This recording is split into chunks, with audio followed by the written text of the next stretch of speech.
हाँ, तो जो जो लोग डांस मूवी का इंतजार कर रहे हैं, उनसे सॉन्ग का इंतजार कर रहे हैं, सबके लिए बहुत बड़ी खुशखबरी है।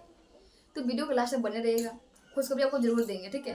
फिर आप लोग आधे वीडियो देख कर स्किप कर देते हो, एक गलत बात है, ठीक है। तो चलिए, ये बात जानने से पहले कि उस मूवी की खुशखबरी क्या है, पहले आप लोग मेरे चैनल को सब्सक्राइब कर लो, ठीक है। वीडियो को लाइक कर लो और कमेंट भी करना, क्या कि हम भी तो जाने हम लोग जाते हैं नहीं, ठीक है। तो कमेंट जरूर करना, सब्सक्राइब कर लो चैनल को, ठीक है। ये पास में चला करके जाना है, समझे ना, ठीक है। तो चलिए बताते हैं कि इस मूवी की खासियत है क्या।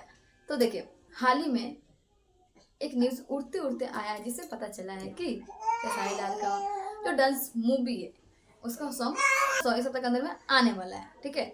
ये झूठ नहीं है, ये झूठी खबर नहीं है, ये सच्ची है, ठीक है। बताओ यकीन करो, बस सच्ची है और सच्ची है, ठीक है। तो जैसे ये सॉन्ग आएगा, ठीक है, ऐसे तो सॉन्ग आएगा उसके एक दो सप्ताह बाद ही मूवी का ट्रेलर रिलीज होने वाला है।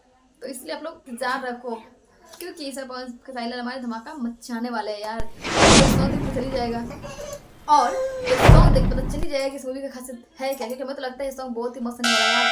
और इस सॉन्ग से पता चलेगा मूवी के अंदर की असलियत है क्या। तो बहन लोग और प्लीज लाइक सब्सक्राइब कर लीजिए। चलते हैं मिलते हैं नेक्स्ट वीडियो में।